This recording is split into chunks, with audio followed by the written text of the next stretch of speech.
Gentlemen, welcome to another educational lecture on the Paul Green Academy YouTube channel, where I, Paul Green, aim to blow your socks off with educational content on all matters in the physical development space.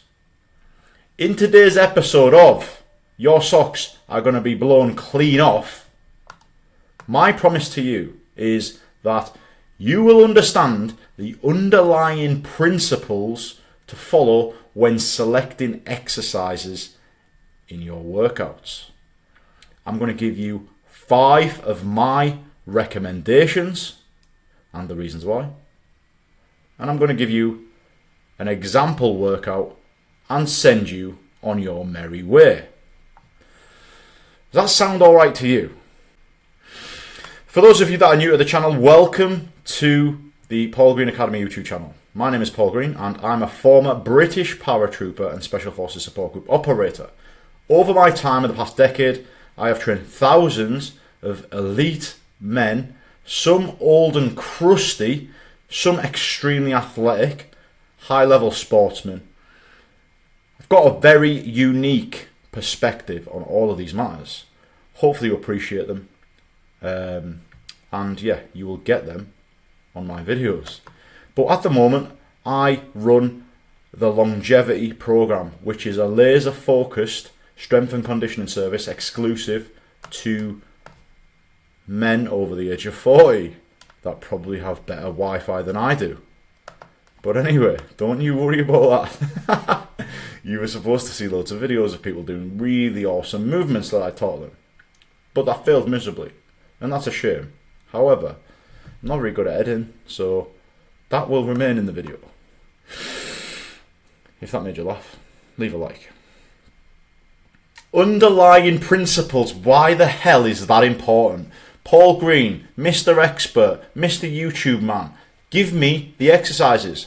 I can give you the exercises and you can look on my channel. There's plenty of good exercises on there. However, if you understand the underlying principles in why I select certain exercises for myself and for others when I coach them, then you can make the same sensible, educated decisions, intelligent decisions yourself. That's the importance. Because if you don't have the logical reasons behind exercise selection, you're just going to be following random people on the internet for advice.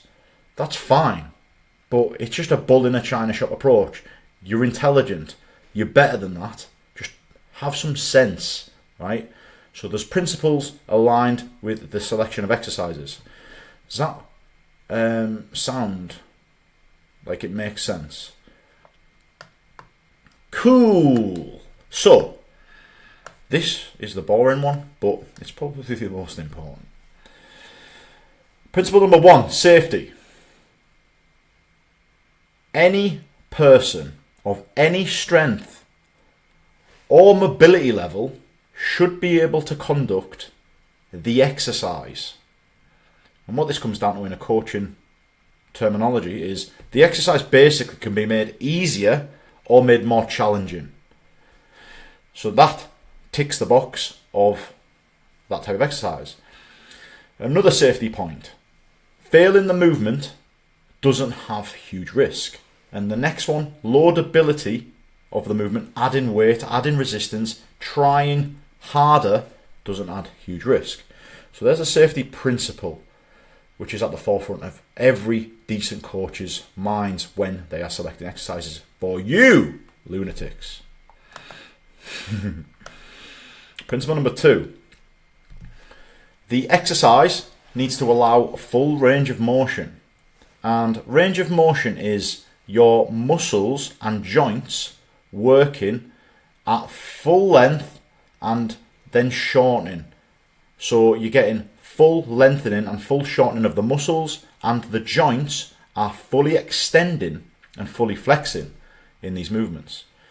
Now, I would say that this principle needs to be probably 80 to 90% of all of the program. yeah, you're gonna have 10%. You're gonna have 10% of your exercise. There's gonna be some exercises in there which you don't really care about full range of motion. That's completely fine. However, for the most part, for you to strengthen your muscles fully and strengthen your joints, more importantly, unless you're just in the business of wanting beach muscles for the rest of your life, in that case, you know, you're over 40. Why do you want beach muscles? Are you single, lonely? Come on, come on. Priorities: joint strength, power, speed. So that's range of motion. It requires a basic understanding of the joints, and it requires a basic understanding of the muscle fibers and the direction in which you need to travel when doing certain movements. It's not as complicated as it sounds, trust me. Alright. Principle number 3. It allows for 90 to 100% intensity. Why? Why does it need that? Why does it need to give you the platform to friggin' send it? Well, you need to send it to get really, really strong, really, really powerful, and build muscle. You need to train intensely, whether you are developing your mobility, flexibility, your muscle mass, your strength, your power, your speed. This needs to happen. This cannot happen, going back to my disclaimer earlier on, this cannot happen effectively if you don't have access to a gym. Bodyweight training, press-ups. Yeah, for some people, 10 press-ups would be 90 and 100% intensity. But for the most part, a gym allows this to happen. Make sense? Nice one. Principle number 4. The targeted muscles must fail first. No shit, Sherlock. Obviously, training my biceps are obviously going to fail first. That is not always the case. If you select exercises, for example, a deadlift or a bent over row, let's say you're 10, 11, 12 reps into a set, is it your lower back and your legs that are failing first, or is it your forearms? Is it a forearm exercise? Are you doing that exercise to train your forearms? Or are you doing that exercise to train your lower back, your core, your glutes, your hamstrings? The targeted muscles must fail first if you are selecting effective exercises. Why would you want a random muscle in your chain of muscles, a random muscle just to fail? Before you, it's just stupid.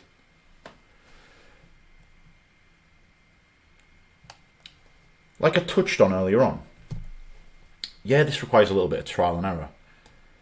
What it also requires is using like grip straps and stuff like that. Don't be ashamed of using straps for your hands to improve your grip.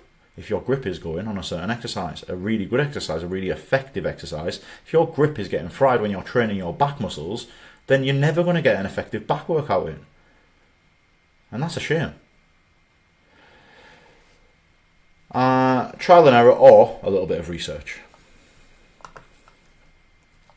Right, like I touched on earlier on, thank you to those that have just jumped on the channel. I had a load of new subscribers jump on from my last video. It means the world to me. I'm glad that you are enjoying this content. I love delivering it. This is my bread and butter. Best job in the world. So if you enjoy this, stick around. And what I want to know is, what principles do you look for when you're selecting exercises for your own personal workouts? Because have I missed any? I don't think I have, but let me know. Let me know, geezers.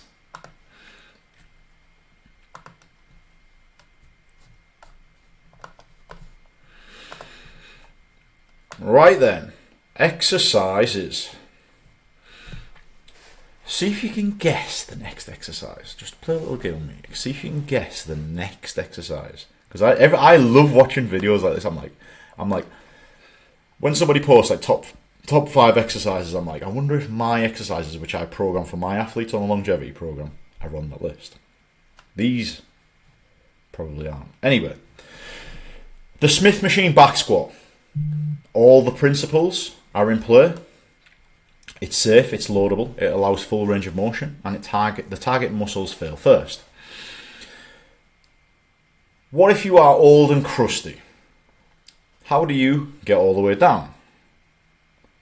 Well, for a start, you just creep your legs further forward, and that allows the space for you to drop into a fully flexed knee position and get your ass to grass, because there is less requirement of ankle mobility if I walk forward. If I'm more advanced, I will be able to have my feet underneath the bar and in an attempt to get into the deeper ranges because I have more mobility. So we can regress it by stepping forward a little bit, and we can make it harder by stepping a little bit further back. It's loadable, it's safe, it allows full range, blah de blah de blah. You get the idea. What the hell is a Smith machine back squat? I'm glad you asked. However, I've just clicked past the next video and I'm an idiot. I'm going to turn the sound off, and I'm going to click on the video.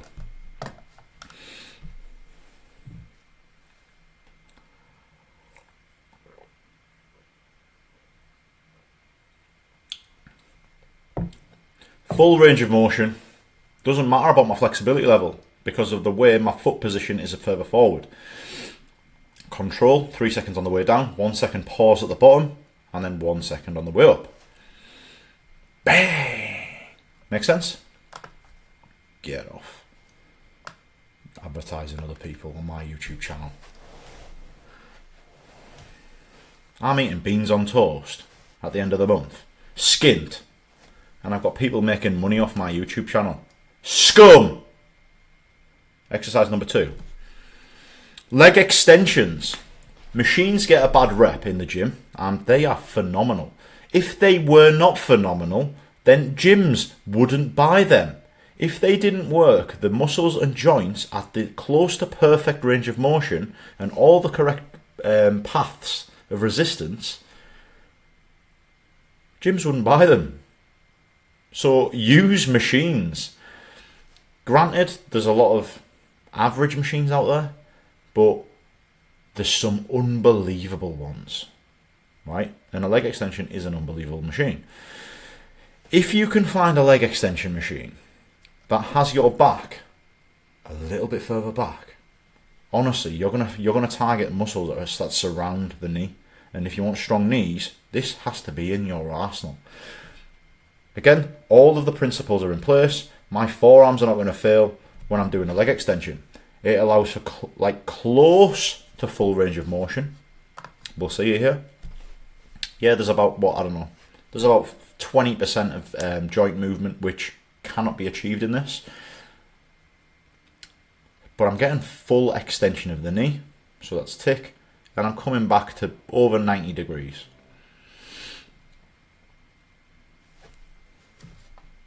Get off. Exercise number 3, the leg press. Why the leg press? It's safe. Why is it safe? Because most leg presses nowadays have a little safety bar. So when you lower your legs and you're absolutely dangling, if you drop the weight, it wouldn't crush you. It would literally catch onto the bar and you'd be fine. You'd live to see another day. You can add as much weight on you as you want. It allows full range of motion because this will just keep going back until your hips are fully flexed, working your glutes loads, and the target muscles fail first. The target muscles being, in this case, the glutes to get you out of that bottom position, the quads, and probably a little bit of the hamstrings as well. Probably a little bit of the hamstrings, but glutes and quads. Let's have a look. And I'll have another drink of my fine beverage.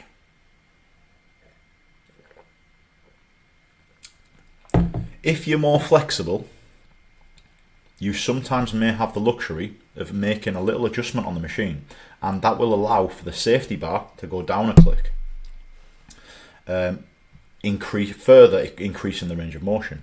If you are old and crusty and you have terrible mobility, you can up the safety bar on these machines, and that will allow you to be safe at a reduced range of motion. Makes sense? So all of the principles are in place with that exercise also. Split squat. It's safe. It's loadable.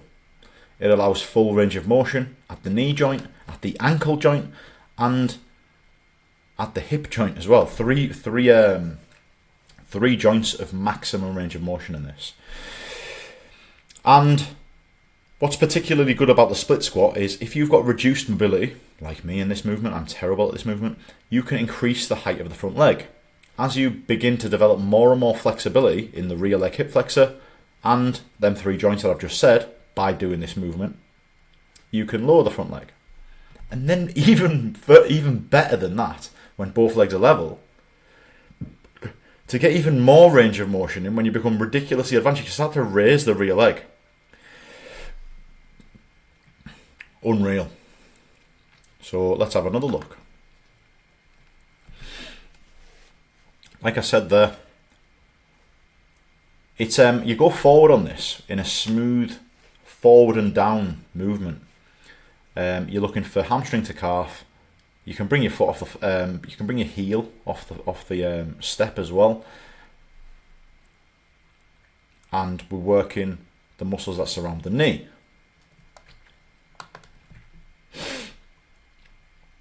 Last exercise, but certainly not least, definitely helped me with my hamstring strain when I was getting thrown around the mats off a high-level judoka.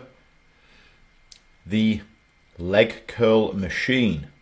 Again, all of the principles are in place, but people would rather do a deadlift.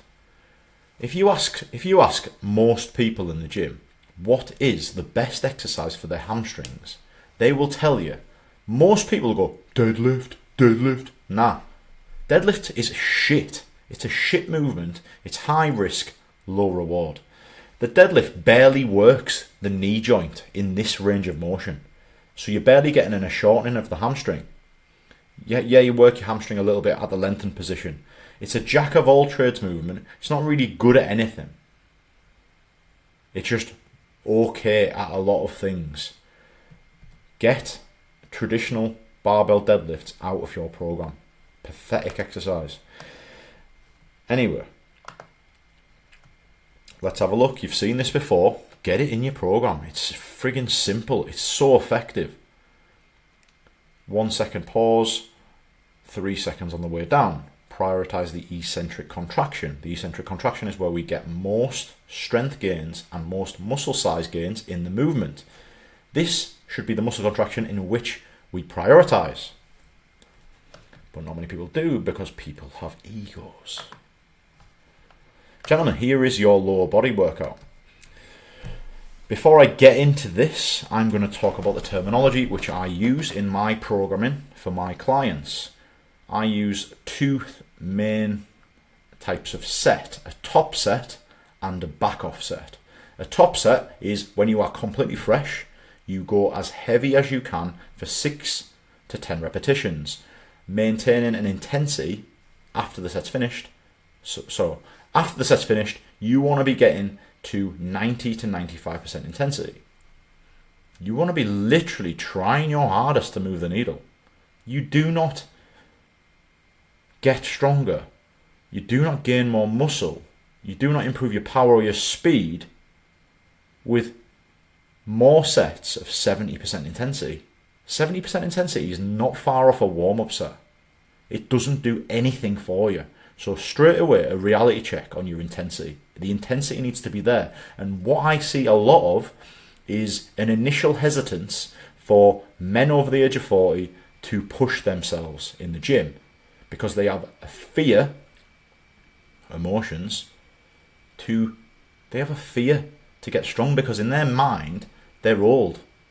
They shouldn't train hard. If you're safe, with good control on the eccentric phase, and you're not a lunatic, you understand the basics of technique, you can absolutely graft to these intensities and it remains safe if you choose good exercises with good principles behind them. Top set, like I've just explained, heavy as fuck, 6 to 10 reps, maximum effort or close to. Then you get a 3 minute rest. Then you do a back off set. A back off set is always a 20% reduction in weight, and then we do 10 to 15 reps in order to achieve the same sort of intensity which we achieved on the top set. Makes sense? So what you'll see with the way I program my sessions is I only program 2 sets most of the time. Because I don't care how many warm-up sets you do. Warm-up sets don't move the needle. Warm-up sets just increase blood flow. I don't care about increased blood flow. You can sit there and increase blood flow all you want. But when I have men in front of me that don't have that much time, I will tell them, move the needle. Get in the gym, do your shit, work hard, work extremely effectively, and then get out. Don't faff around. Stick to the rest periods. As soon as you've finished your set, bang, you want to be crawling over your stopwatch on 3 minutes. And then you're literally resting because you deserve that 3 minutes because you've just sent it. Do you know what I mean? So leg extension to start. I love this. I love starting with leg extension. It's absolutely awesome. Gets the quads firing in that shortened position. And then we go Smith machine back squat. Big movements. Get them in the best quads and glutes a little bit. Then we go into leg press machine supersetted, which is where you do the next exercise in that sequence without any rest. Obviously there's going to be a few seconds rest. Come on. Give me some leeway. Right. Leg press machine into dumbbell RDL. And the same rule applies. 2 sets of that, but 2 sets on each exercise this time. So you go bang, 10 reps on your leg press machine, straight into 10 reps on the RDL, 3 minutes rest, and then you're going to go 13 reps on your back off set, 13 reps on your RDL. However, the reps might be different because remember, you're trying to achieve that intensity. That's all that matters. Every single set, all that matters is 90 to 95% intensity. I hope you realise this, and I hope you realise if you did this workout right, if you did this same workout for 12 weeks, your legs would probably be in better shape than they ever have been. It's simple, but people don't want to work hard. The older people get, the less hard they want to work, which is extremely counterintuitive to the strength of your joints, the strength of your muscles. I'm very passionate about this subject because I see the mistakes happening very, very regularly, especially in my line of work. Like I said earlier on, very unique approach of all these matters. I've trained men of all ages. And one thing, let's say this workout here. Let's say you're 50-odd-year-old and you're looking at this workout thinking, "Oh my God, I'll be in bed for 2 weeks." Listen, right? If I prescribed this session to somebody that was 65-year-old and I prescribed this session to somebody that was 25-year-old, you'd both be aching the next day. You'd probably both be aching 2 days after this. But the older gentleman in that scenario would blame age as an excuse for aching, whereas the young lad would just be like, whatever, this just happens. Stop blaming age. You can do it, geezers. Trust me. So print screen this if you haven't done so already. Thumbs up. Send it. Let's go. Men, I am open-minded. Challenge me. If you think that workout was absolutely horrific, then just drop it in the comments. Say what exercises you would add in or you currently add in. What workouts you do for your lower body. Am I talking absolute shit? Or do I make a bit of sense? What would you add or what would you take away to make this workout even better? If you dare.